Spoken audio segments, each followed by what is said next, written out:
Chapter 11, Heaven's Gate and Five Aspects of the Dark Side of the Singularity Archetype. And here it's quite important you look at the screen to see the Heaven's Gate logo from the homepage of their website, which is still up. And I think you can see the Singularity Archetype relation of the graphics, since it looks like we're seeing a Stargate. Okay, and then one more image to see on the screen. This is Marshall Herf Applewhite, aka Doe, and that was a still image captured from one of their own promotional videos. Also, I am still going through the 2017 NPR podcast series on Heaven's Gate, so there may be some additions after I record this. I'll put them in the video notes, so make sure you look for those. Heaven's Gate and Dark Aspects of the Singularity Archetype. That should be 5 dark aspects. When a person or group becomes possessed by an archetype, the results are often tragic. Another book of Revelation inspired example of pathological possession by the Singularity archetype is the Heaven's Gate UFO cult, which became infamous for its mass suicide of 39 people in 1997. Its very name, Heaven's Gate, suggests a pseudo-biblical way of saying event horizon. Heaven's Gate began in the early 1970s when Marshall Applewhite, who was recovering from a heart attack, claimed to have had a near-death experience. To really get a feeling for what this group was like, I highly recommend the HBO docu-series Heaven's Gate, The Cult of Cults 2020, which can be streamed on Max. I had already written most of this chapter years before the docu-series came out, but when I did see it, another level of eerie was added for me. The most featured cult member, the one living member still fully devoted to the teachings, was instantly recognizable as someone I knew. In the series, he uses a pseudonym, Sawyer. I'm not very good at remembering faces, so this could not have been a single encounter. I can't be certain of the context, but my guess is that I knew him from national rainbow gatherings. I did not, however, know when I encountered him in person about his association with Heaven's Gate. If I did, I would have certainly had a lot of questions for him. Seeing this person from my past in the series forced me to wonder whether I would have been drawn in had I encountered this group when I was younger during some acutely vulnerable time, and if all their Singularity Archetype mythos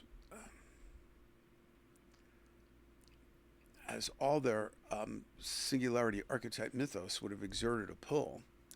I don't think I would have stayed long. I had studied cults since I was a teenager and knew the classic techniques, but the initial pull of all that Singularity Archetype mythos would have been quite magnetic.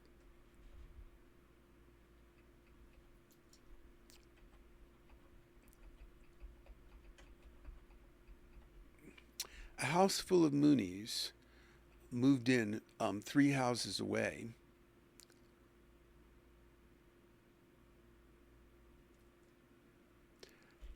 From where I grew up in the Bronx, and I went to one of their indoctrination sessions to observe their techniques.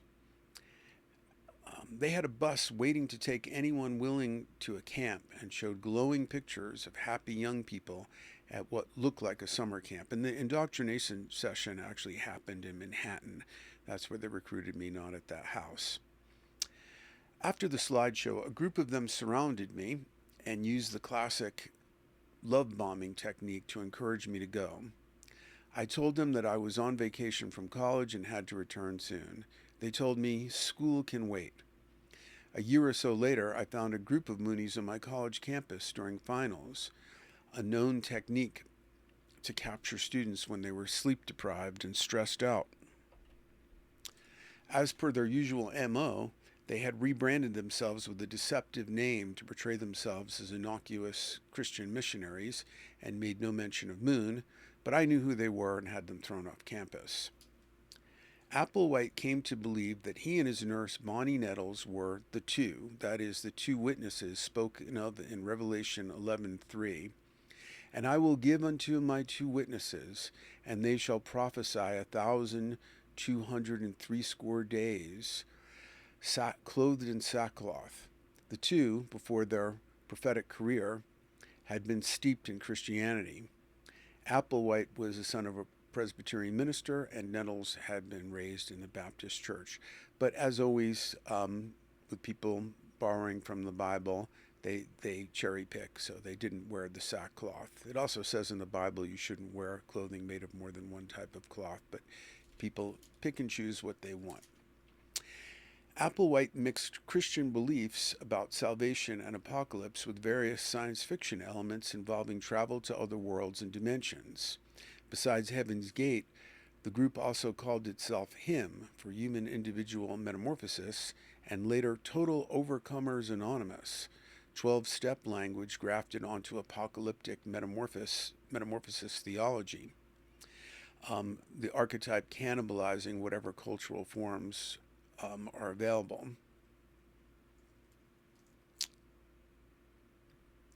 The group believed that the Earth was about to be recycled and that the only way to survive was to get off the planet.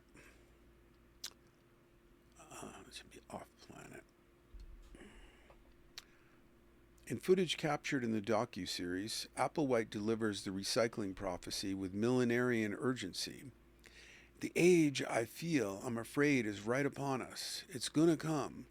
I don't want to sound like a prophet, but my gut says, and everything else that I know points to, that it's going to come before the turn of the century.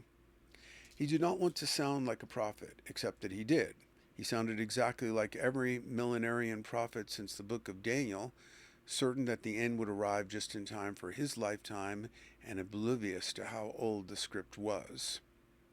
Pathologized Gnostic aspects included commandments to thoroughly hate this world and reject the present vessel, or flesh and blood body. Several members of the group, including Applewhite, were so eager to free themselves from sexual desire that they had themselves surgically castrated. The group's saturation in science fiction produced some of the most striking crossover effects documented in this book. Charged fictional content spilling over into lived reality with lethal consequences. Applewhite and Nettles were devoted fans of Star Trek, Star Wars, and Close Encounters of the Third Kind. Their cosmology was essentially Christian eschatology rewritten as a Star Trek script. God was an advanced alien, the kingdom of heaven was a literal spacecraft, and members were the crew. Among the dead was Thomas Nichols, brother of Nichelle Nichols, the actress who played Lieutenant Uhura on Star Trek. The man whose sister had helped create the fictional universe that Applewhite pathologized into a death cult died wearing its away team insignia. The most remarkable Trek crossover was a positive theology of the Borg, the most horrific version of a pathologized Homo Gestalt. It is worth noting that Heaven's Gate and Homo Gestalt shared the same initials, and the cult was, in its own deranged way, an attempt to become the other HG. The love-bombing hive-minded folks of Pluribus, however, captured the benign demeanor of Heaven's Gate members with their nonsensical clone-like adopted names.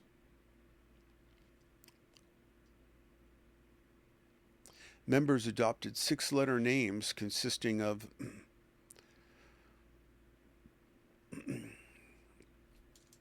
make that a new paragraph. Members adopted 6-letter names consisting of 3 consonants plus the suffix "adi," signifying children of the next level. Names like June Adi, Suradi, Lavadi, Soyadi, and Questadi. The suffix derived from the leaders' names, Do and T, As one member explained with unwitting poignancy, when we became adults, they would drop the Y so we would become the family of Odd, OD, which was a little next level humor because we were kind of odd. In the docu-series, a member recalls that Doe used to say, "The Borg is a good model." He espoused the hive mentality of being a cog in the wheel, or as the benefit of the overall collective. A second member confirms. Doe said, "The Borg is like depicting the next level." And on camera, Doe himself preached the doctrine straight. A cog in the wheel is a very significant item when you're in our Father's kingdom, serving as a member of the crew. The Borg, Star Trek's iconic nightmare of hive-minded cyborgs traveling space in a giant ugly cube, was not a cautionary tale for Applewhite, but a divine blueprint. In 1997, Applewhite claimed that a UFO was trailing the Hale-Bopp comet and was waiting to take them to a level of existence above human. And I watched that or listened to that all unfold because I was listening to the Art Bell show, Coast to Coast AM, every night at that phase, and later would be a guest on the show many times. On March 24th, 1997, 39 members of the group, dressed in identical black uniforms, brand new black and white Nike Windrunner athletic shoes, and triangular arm patches labeled Heaven's Gate Away Team, a Star Trek reference, committed suicide with a lethal combination of phenobarbital, vodka, and plastic bags tied around their heads. Star Trek canon had become their liturgy.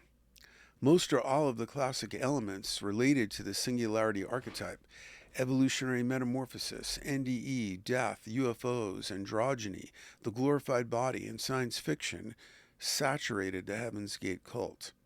The logo for the group, remember the image at the start of the chapter, depicts a keyhole-shaped stargate above a spiral of white clouds.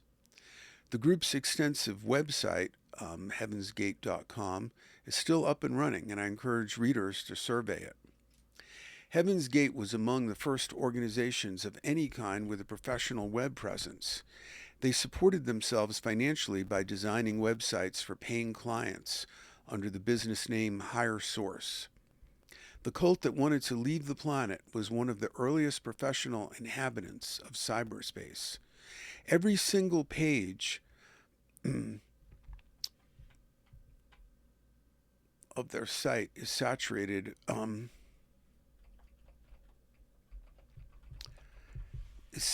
with aspects of the Singularity archetype. If someone were going to make a sensationalistic documentary about this cult, an appropriate title would be When Archetypes Attack.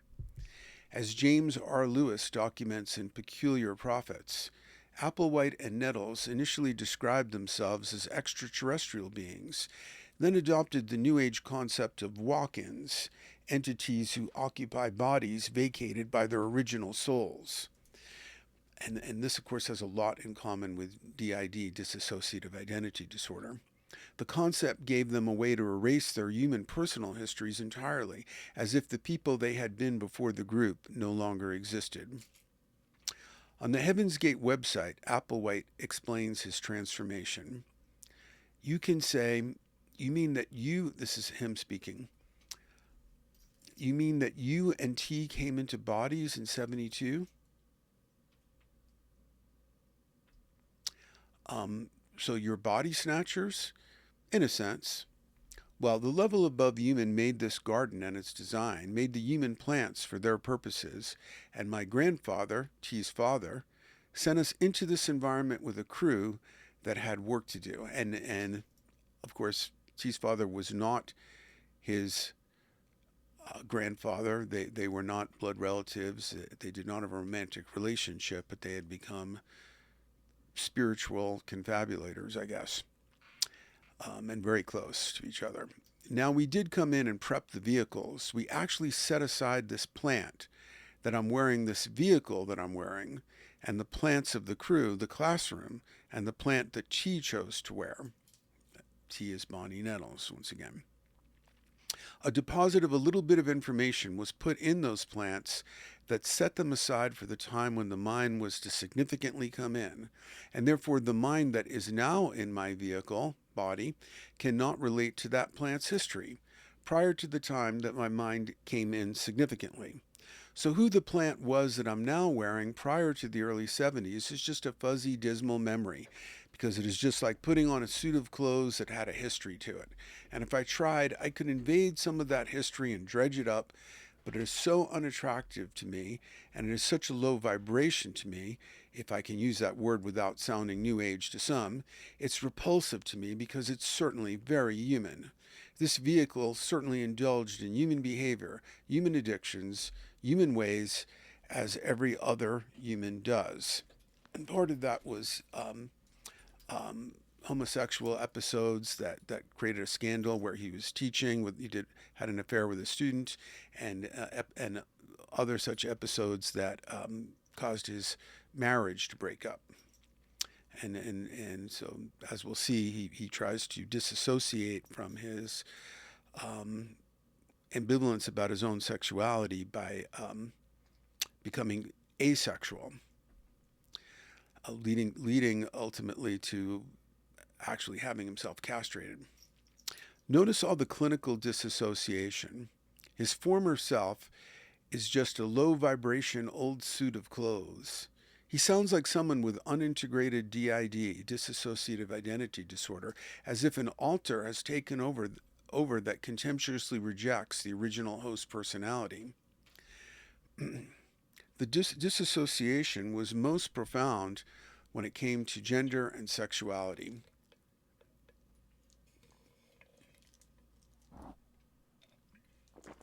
Doe was gay and highly troubled about his orientation, which he tried to repress into asexuality. The entire apparatus of enforced celibacy and castration may have originated in his inability to integrate his own sexuality. In one revealing moment, he reportedly dismissed a highly attractive male member from his close attendants, explaining, "My vehicle is attracted to your vehicle," desire acknowledged only through the dissociative language that kept it at arm's length.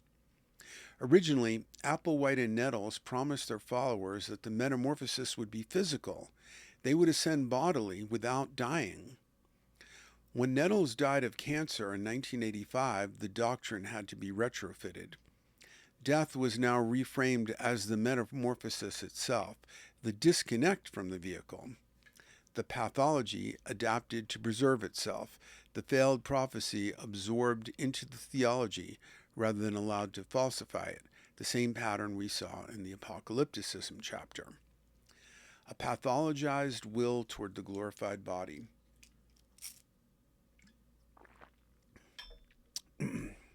One of the dominant elements of Heaven's Gate was a pathologized will toward the glorified body. Members were possessed by a ruthless desire to rebel from their gender-specific corporeal bodies. Their will to rebel from corporeality culminated in suicide, but there were a whole series of other drastic actions leading up to that. Members were instructed to cut their hair and to wear a unisex uniform consisting of shapeless black shirts with mandarin collars and black pants. They were required to be celibate, and they practiced fasting and other strict dietary regimens. So their outfit was, in other words, a sci-fi version the outfit of a classic of a cleric, of a Catholic priest or a Protestant minister. They were required to be celibate, and they practiced fasting and other strict dietary regimens. All signs of gender specificity were abhorred. And in the docu-series, a male disciple describes the humiliation of having Doe caricature his voice as too deep. As Doe declared on camera, "Since we are moving into a world," his name was Frank, by the way, and after this humiliation, he developed a stutter, which years later hadn't left him. As Doe declared on camera, since we are moving into a world that is genderless, we are doing everything we can do to not identify with gender. As mentioned above, a number of the male members of Heaven's Gate had themselves castrated. Their goal was to achieve genderless, eternal bodies that would allow them to pass through the gate into heaven. Here are some excerpts from the Heaven's Gate website so you can experience their beliefs in their own words. We brought to Earth with us a crew of students whom we had worked with, nurtured on Earth in previous missions. They were in varying stages of metamorphic transition from membership in the human kingdom to membership in the physical evolutionary level above human, what your history refers to as the kingdom of God or kingdom of heaven.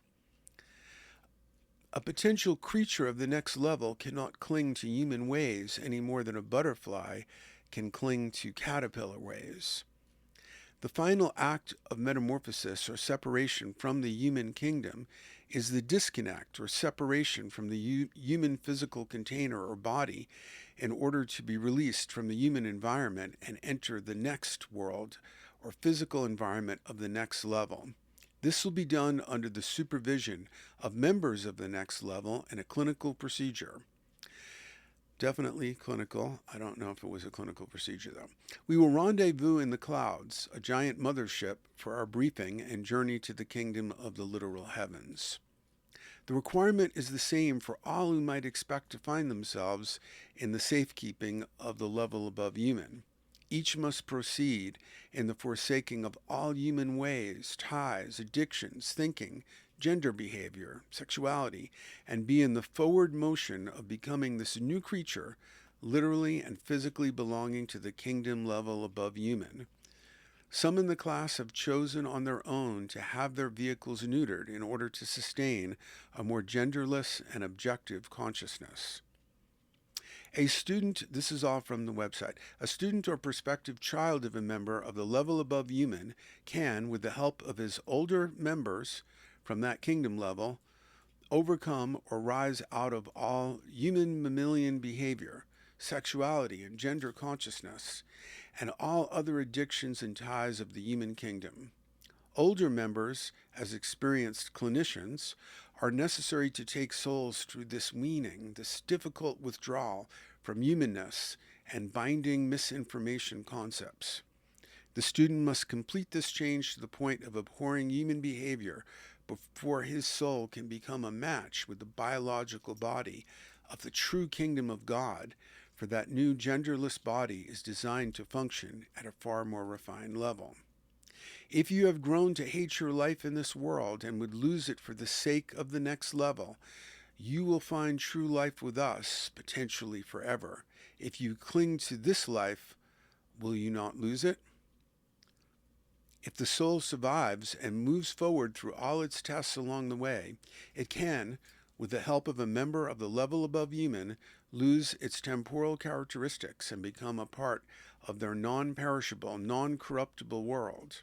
However, all other souls who reach a certain degree of corruption, having of their own free will chosen to become totally separate from their Creator, whether knowingly or not, will engage a self-destructive mechanism at the age's end. So that sounds a lot like, they'll be raptured, the disbelievers will just die. Note, if you have grown to hate your life in this world and would lose it, is a direct echo of Matthew 10:39 carried to its own logical extreme. Okay, I just added some new analysis there. In other words, let's repeat that. Repeat what, because this is the last part of what's said on the website material I quoted. However, all other souls who reach a certain degree of corruption, having of their own free will chosen to become totally separate from their Creator, whether knowingly or not, in other words, anybody not in Heaven's Gate, will engage a self-destruct mechanism at the age's end. In other words, it's an even more morbid version of the rapture. They will be lifted up to a heavenly spacecraft, and everyone else, the entire human population minus a few dozen Heaven Gate members, Heaven's Gate members won't just be left behind, they'll just automatically drop dead. Also note, if you have grown to hate your life in this world and would lose it,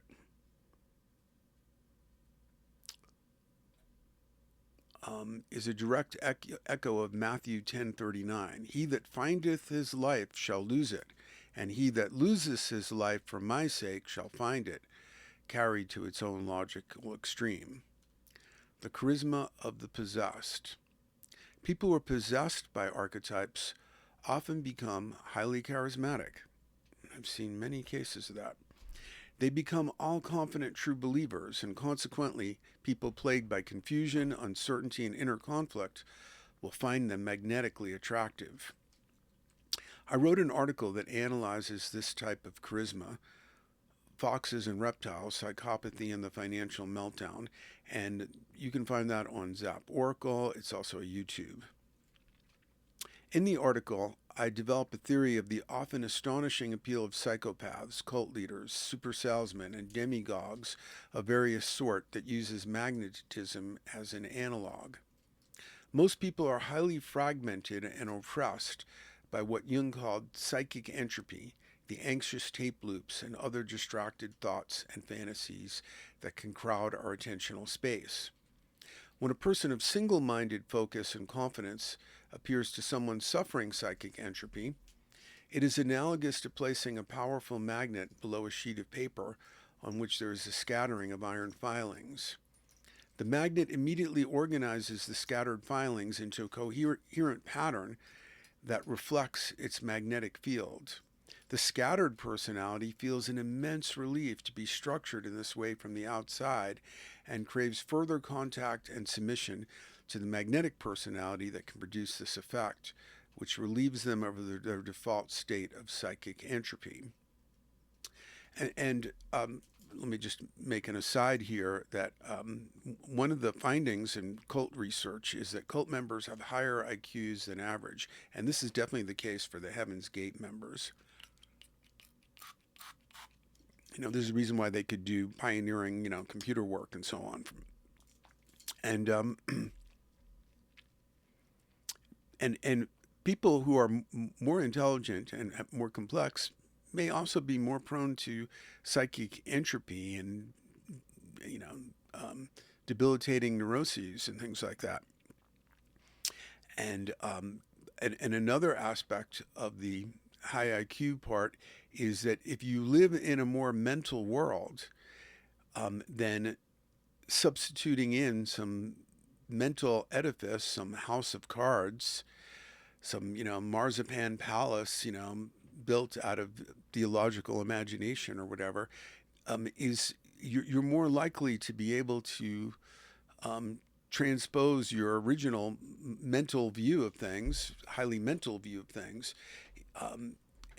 into believing such a cult. Whereas some you could see some inner city kid come along who doesn't live so much in their head, who might just be like, man, those people look ill, those people look crazy or something. They would just see through them right away. But if you're a more mental type, then you can be kind of encoded with this new software more easily. All right, back to the book itself. That was an off-the-cuff remark. In a New York Times article written shortly after the mass suicide, Nettle's daughter reported that after the two's initial journey together, they were like magnets. They had this unbelievable power. Suddenly, I felt privileged to be around them. Dick Joslin, a one-time member of Heaven's Gate, had similar perceptions when he met the two at a meeting. I know you're not con artists. That means either you who you say you are, or you're absolutely mad. Of course, his problem was that he didn't take the absolutely mad possibility seriously enough. And this kind of thing happens all the time when people, this is me speaking off the cuff, meet somebody who's archetype possessed. I went to a meeting at some Boulder group where people were talking about paranormal experiences, and this man who was a former airline pilot um, described meeting this woman who was supposed to be like an alien walk-in type, and had all kinds of nonsensical things to say and so on. And so, I asked him, so she said all these things. What? Why did you just accept that? And then his wife, who was sitting right behind me, said, when I walked to the room and I saw her, I just knew. And then I responded to the wife, the fact that you had a charismatic experience with someone does not mean you should take everything they say as literally true. But this is something people don't get. If somebody is charismatic, then of course what they're saying must be true. When I watched footage of Heaven's Gate, much of it their own home movies, it seemed there was no evil mastermind behind this cult. They seemed like innocents, including Doe and T, who were as much victims of archetype possession as any of their followers. And so that's why you really should watch the HBO documentary, because you realize there's no one to be mad at with this. Like, there was no like completely evil manipulator. They were all caught in the same trap. And in, you know, it becomes clear in the, certainly in the NPR podcast series that Bonnie Nettles really kind of wanted out, that both of them, T and Doe, had doubts about what they were doing, but they were just too far in. They had no life to go back to. And so they were as trapped by the expectations of all these cult members, depending on them sustaining their faith. They were as trapped as anyone else.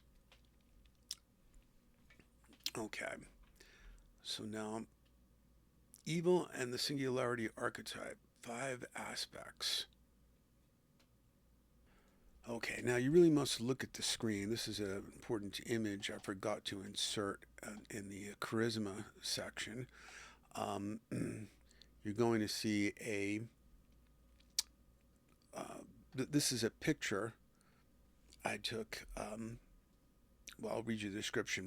My friend, the late Keith Haring, created this subway chalk drawing I photographed in the early 1980s.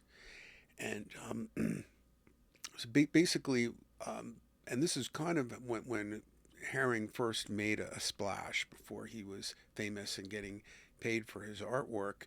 In the New York City subway system, they were always putting up new ad posters, but so that there wasn't bleed through, they would first paste on a piece of black paper over the old subway ad, let that dry, and then they would put up the new ad. And Haring recognized this was a perfect, if temporary, canvas, like a chalkboard. And so he would jump out of cars.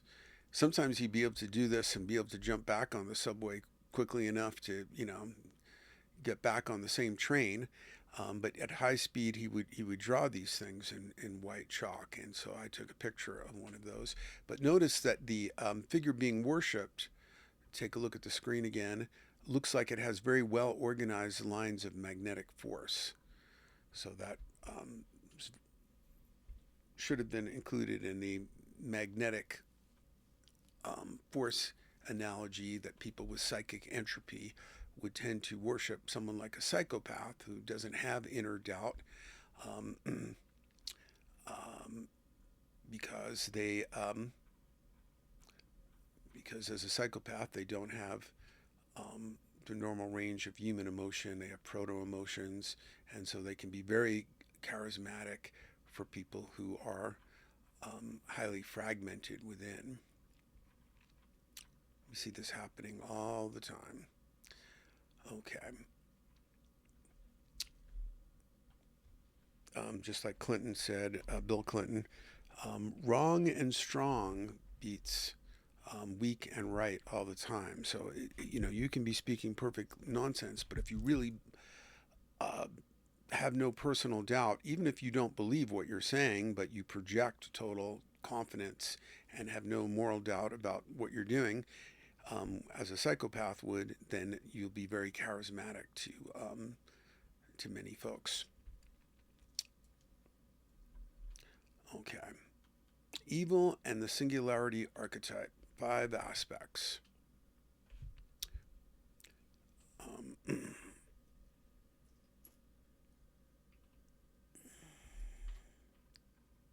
There is no such thing in nature as an H-bomb. That is all man's doing. We are the great danger. The psyche is the great danger. Oops, I think there was another one here that got missed. Nope. And I know I used that quote before. Many encounters with the Singularity Archetype and many of its creative manifestations in novels and movies are infused with darkness that often intensifies into virulent evil.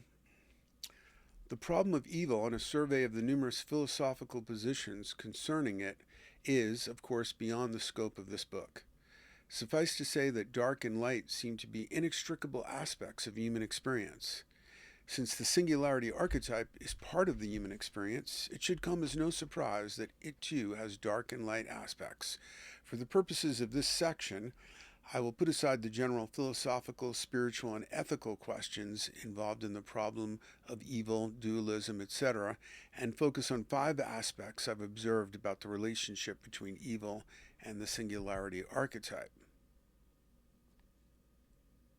And of course, we've already covered the Singularity Archetype's most prominent dark side, apocalypticism.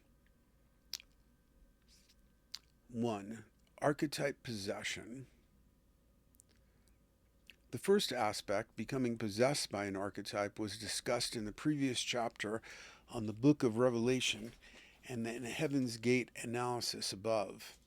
When people become possessed by archetypes, they will often act out in ways harmful or fatal to themselves and others. They are living out the collective unconscious while walking around in the waking surface world. And I just added a footnote to that. See Zap Oracle card number 683, Acting Out Inner Process in the World. You can see the URL on the screen. While still able to navigate the 3D world of physical objects, they may also project onto the world a dream or nightmare playing itself out deep in their psyche. One of the classic signs that someone is possessed by an archetype is that they are driven by an intense need to proselytize. As Jung pointed out, the need to proselytize tends to indicate a severe psychic imbalance and the need to spread the contagion. Archetype-possessed people tend toward both megalomania and messianic fervor. Archetypes are highly energetic, so when one bumbles up into the waking personality, a tremendous amount of energy comes with it. Remember the description of Applewhite and Nettles as magnets. Okay, so I also added to the earlier part on the magnetic analog that Bonnie Nettles' daughter described T and Do as like magnets when she encountered them after their initial journey together. So I'm calling back to that here as well. Remember the description of Applewhite and Nettles as magnets that caused Nettles' daughter to feel privileged to be around them.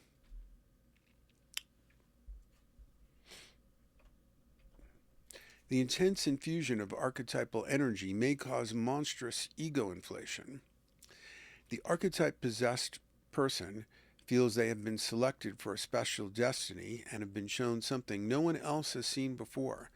This may set them off on a mission to save the world. Once, Freud was asked if when he was younger he thought he would save the world. No, replied Freud. The sadistic part of my nature was never that strong. For many archetype-possessed people, the sadistic part of their nature is that strong, and the archetypal energy may light up a power complex in them which will allow them to become crusaders, feeling morally virtuous as they attempt to violently remake the world to accord with their archetype-possessed vision. The Jung quote I put in chapter 0 is worth repeating here.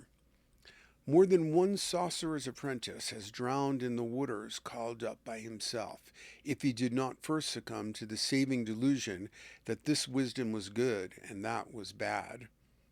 It is from these depths that there come those terrifying invalids who think they have a prophetic mission. For the artificial sundering of true and false wisdom creates a tension in the psyche, and from this there arises a loneliness and a craving like that of the morphine addict, who always hopes to find companions in his vice. When our natural inheritance has become dissipated, then with Luciferian presumption, the intellect usurps the seat where once the spirit was enthroned. Turn on the evening news or scan the headlines, and you are bound to find numerous people, religious, transhumanist, those possessed by political ideologies, who perfectly fit Jung's description, those terrifying invalids who think they have a prophetic mission. When I first began writing about the Singularity archetype in 1978 at the age of 20, I recognized that I was somewhat archetype possessed myself. I wasn't fully possessed, of course, because I was conscious of it. In fact, I included the above Jung quote in my 1978 paper and cautioned the reader. Okay, so this is what I wrote in my paper. This could obviously be applied, referring to the Jung quote just given, as a note of warning against taking the phenomenon observed in this paper or my own interpretations too literally. I, like most or all of those who have created the works I analyze, am relatively out of touch with the archetypes. Having glimpsed only a single archetype and approaching it with my intellect, I am in danger, according to Jung, of becoming one of those invalids who think they have a prophetic mission. Therefore, the reader, who is no doubt equally a product of modern society and out of touch with the collective unconscious, must be cautioned against accepting the phenomenon observed or my own interpretations as in any way prophetic. So that seems like a precocious self-awareness on my part. It was certainly true. I took my own warning quite seriously, and shortly after I graduated, during a phase of intensified research into the Singularity archetype, I began a 6-year Jungian analysis. I knew that I needed to sort out what aspects were related to my personal unconscious and what parts were universal aspects of the phenomenon. That sorting is crucial and ongoing. I try to walk the slippery line between archetype inspiration and possession, but I can slide in either direction of the dynamic paradox. Getting that right is the difference between individuation and inflation, the archetype advancing consciousness or devouring it. So it was a real moment where Jung shocked me into self-awareness, because I read that and I'm like, oh shit, I'm one of those terrifying invalids right now. I can feel it. I wasn't really an invalid, of course. I was writing a philosophy honors paper and not indoctrinating other people yet, but it definitely was a cold shower for the feverish intensity building in me, and I became more cautious about the material. Thank you, Jung. 2. Novelty intensifies both light and dark. Many years ago, I formulated a key principle. When novelty intensifies, when there's a time of great transformation, the outer edges of light and dark both tend to intensify. As in, the beginning of Dickens' Tale of Two Cities about the French Revolution, it was the best of times, it was the worst of times. Okay, so I decided to put the whole quote from A Tale of Two Cities at the top of this section. So I just retrofitted that, and I'm going to read it to you. It was the best of times, it was the worst of times. It was the age of wisdom, it was the age of foolishness. It was the epoch of belief, it was the epoch of incredulity. It was the season of light, it was the season of darkness. It was the spring of hope, it was the winter of despair. And that was from Dickens' 1859 novel, which was set during the French Revolution.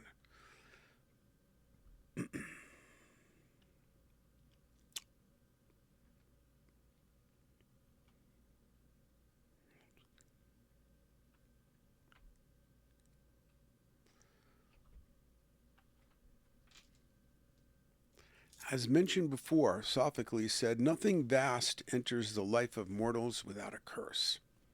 Or as a Tom Robbins character put it, "You don't get a big top without a big bottom." The curse and edge of darkness will certainly intensify as we continue across the evolutionary event horizon. Punctuated equilibrium, rupture of plane, and shock are inevitable. Fire can cook your meal or burn your house down.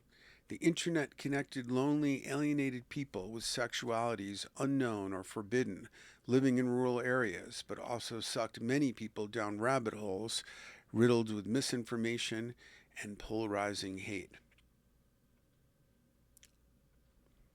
Part 3. Xenophobic Immunology.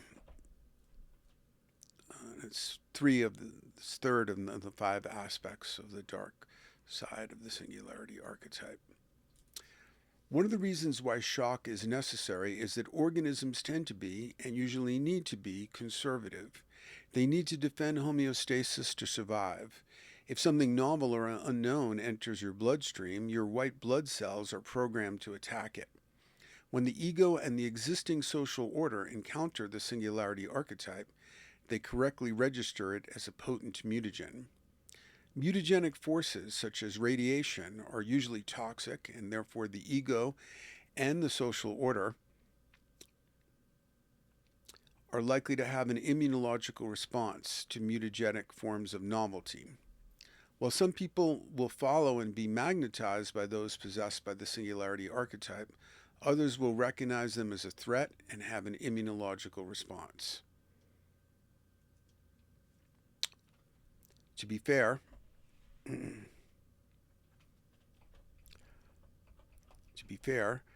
immunological response to archetype possessed persons is often warranted. Unfortunately, many people also have an immunological response to genuinely valuable aspects or personifications of the singularity archetype. For example, many people come back from NDEs spiritually transformed and imbued with priceless wisdom. Doctors, friends, and family, however, will often respond to these offerings with dismissal or derision, and many experiencers will retreat into silence. As the name Zap implies, I've been getting polarized reactions since childhood. Some are magnetically attracted to my weird aspects, others may be repelled, and often these aspects converge in a person who is attracted but polarizes later, or who is attracted in a negative way with obsessive interests combining copious shadow projection. Just been through an episode of that in the last several weeks. Maybe two. These dynamics will be familiar to many other mutants. Sometimes, and so sort of what happens is if you're a mutant, you may attract other mutants, but also for some people you become like a glowing splinter in their mind they can't get out and they want out. But they will obsess about you and start coming up with all kinds of like paranoid ideation and demonize you and see shadowy things going on that are their own projections and so on. And of course, if you combine being a mutant with being a Jewish mutant, now you have like the maximal case for shadow projection. Sometimes the xenophobic immunological response comes from the very psyche that brings forward a manifestation of the singularity archetype. We saw this, for example, in John Wyndham's novel, The Midwich Cuckoos. Though Wyndham also wrote one of the most positive novels about New Mutants, The Chrysalids, just a few years earlier.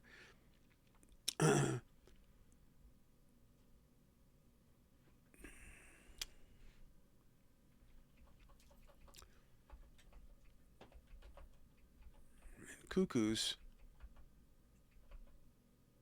imagined a community that destroys the very evolutionary leap it produced.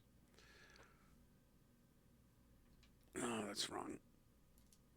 So that sentence was all messed up, and I also wanted to add another part about John Wyndham. We saw, for example, in John Wyndham, who wrote an ego-based dystopian version um, of the New Mutants and the Midwich Cuckoos. But a few years earlier, Wyndham also wrote one of the most positive novels about New Mutants, The Chrysalids. When he wrote Cuckoos, he was only a few years from a heart attack from which he never fully recovered. So we can wonder if the imminence of his personal event horizon soured him on the collective evolutionary one. The ego fears that the metamorphosis signaled by the singularity archetype will destroy or transform it beyond its ability to recognize itself. We can glance at the news and find many examples of this sort of reactionary immunological response. For example, modernity allows more empowered roles for women, but this positive form of novelty has also become a key force motivating Islamic fundamentalists who would like to bring the world back to a 7th century caliphate. As Doe himself declared, change is just like a caterpillar has to drop. After a caterpillar has built its cocoon and begun the process of metamorphosis, the new cells it generates are called imaginal cells.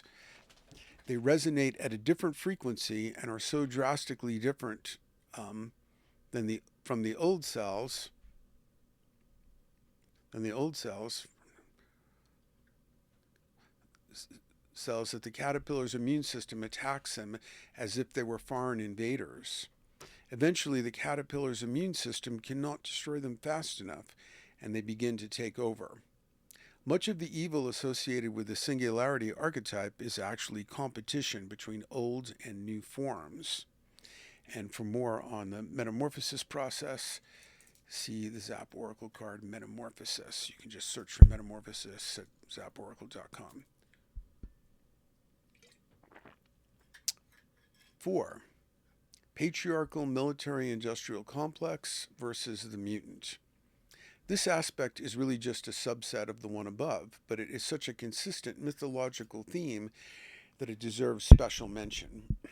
The variations of this theme are endless, and in the next chapter there will be more on the mutant versus the machine theme of the singularity archetype as it relates to AI, but for now I'll give a few key examples. The Medusa Touch is a novel and also a movie starring Richard Burton about a man with great paranormal powers. He is deeply resentful of the existing social order, as are many mutants and other folks too, and uses his ability to destroy iconic representations of the patriarchal order, such as a space mission and a church where British royalty and high government officials are in attendance. The film Akira is a classic of Japanese anime that is filled with every key aspect of the singularity archetype, including homogestalt and logos beheld. Some parts seem a little dated now, but I highly recommend this visionary masterpiece. Akira, the eponymous mutant of the story, is so powerful and mutagenic that his cells must be stored in an underground vault at absolute zero. If even a single one of his cells reanimates, it threatens the military-industrial complex of post-apocalyptic Neo-Tokyo.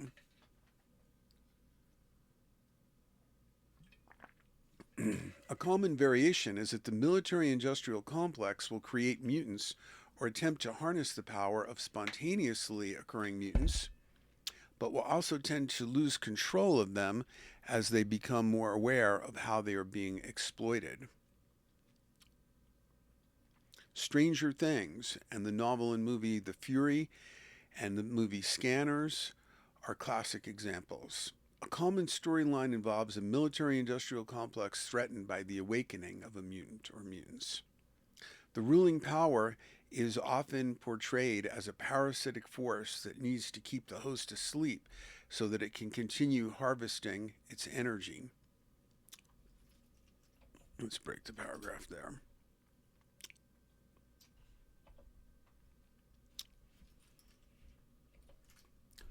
An excellent example of this variation is the cultural milestone movie, The Matrix,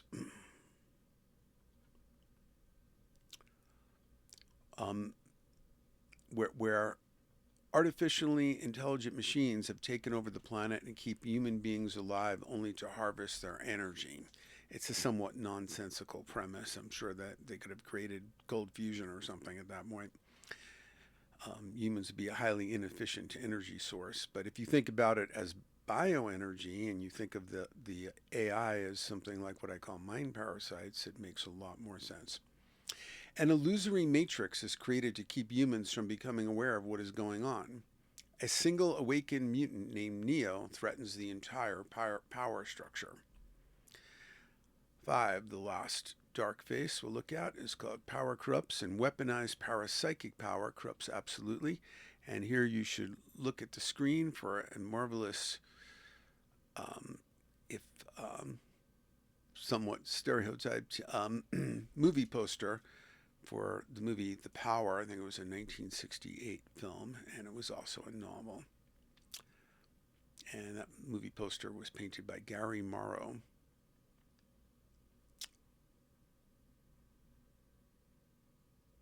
Okay. Uh-oh. Doorbell. Sorry about that. Many Singularity archetype stories are variations on this theme.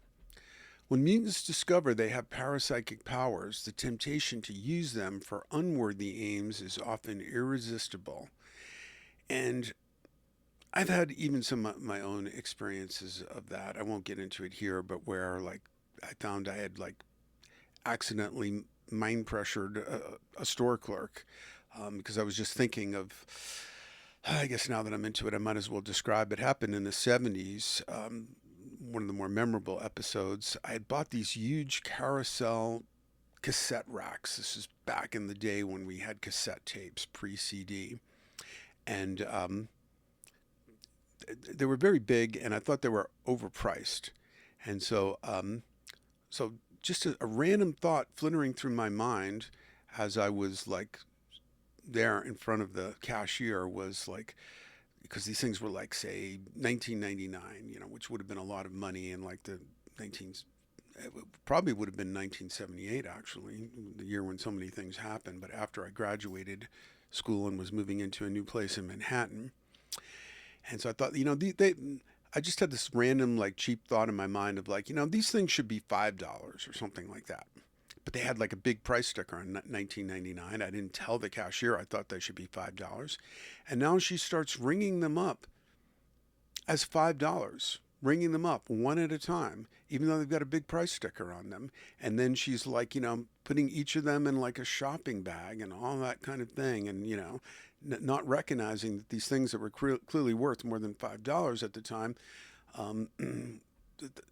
was not the price. And I just kind of stood there dumbfounded. Maybe I should have corrected her, but I didn't. So that could be an example of where parapsychic powers can leak out, and like you just become tempted to let them work, but it's obviously was kind of unintentional black magic, I guess. This tendency, when mutants discover they have parapsychic powers, the temptation to use them for unworthy aims is often irresistible. This tendency combines with feelings of superiority until the mutant becomes a diabolical puppet master. At least that didn't happen. Because their ability to control others does not require the use of any external agency, but is something they can do directly from their psyches, what might otherwise be an internal neurotic power complex instead becomes externalized through unconscious or conscious processes. The boundary or firewall that normally exists between dark impulses and acting them out is non-existent, and the outer world becomes an extension of the psyche. As I described in Archetypes of a New Evolution, Isaac Asimov's Foundation trilogy involves a mutant who becomes a conqueror of the universe and calls himself the Mule, a name that has, in my mind at least, an association with the beast of Revelation. The Mule, we learn, is capable of adjusting human emotional balance. He can, for example, create the emotion of blind loyalty in an entire world. In a reflective moment, the Mule describes his powers. The whole notion of my unusual power seems to have broken on me so slowly, in such sluggish steps. Even toward the end, I couldn't believe it. To me, men's minds are dials with pointers that indicate the prevailing emotion. It is a poor picture, but how else can I explain it? Slowly, I learned that I could reach into those minds and turn the pointer to the spot I wished, that I could nail it there forever. And then it took even longer to realize that others could not. And that was from Foundation and Empire.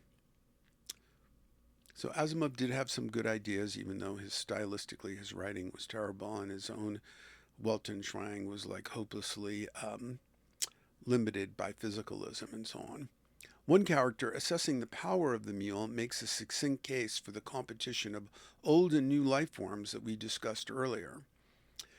If the second foundation should not beat the mule, it is bad, ultimately bad. It is the end, maybe, of the human race as we know it. If the mule's descendants inherit his mental powers, Homo sapiens could not compete. There would be a new dominant race, a new aristocracy, with Homo sapiens demoted to slave labor as an inferior race. The Power is a novel by Frank M. Robinson that was also made into a movie in 1968. A heroic protagonist named Tanner, played by George Hamilton in the film, is in pursuit of an evil man named Adam Hart, who has powerful mutant abilities. Tanner realizes that Hart, quote, had one simple, terrible gift. He could make people do what he wanted them to, unquote. In the denouement, Tanner wins a life-or-death parapsychic battle with Hart. At that point, Tanner realizes that he possesses similar powers to Hart. And I should add, even stronger, because he beat him. In my 1978 paper, I described this denouement as follows. The book's conclusion speaks for itself, but note especially how Tanner refers to Marge, his former fiancée, who is now sobbing on the ground and looking at him with an expression that quote was a curious mixture of loathing and repulsion and desire and awe. It was funny, Tanner thought. Human beings, when they thought of the Superman, invariably gifted him with superhuman morality. That's not true, but that's what's in the quote. A lust for personal power was not supposed to be one of his vices, but it hadn't applied to Adam Hart, and it didn't apply to him. He stood there in the darkness and shed his human identity like a snake shed its skin.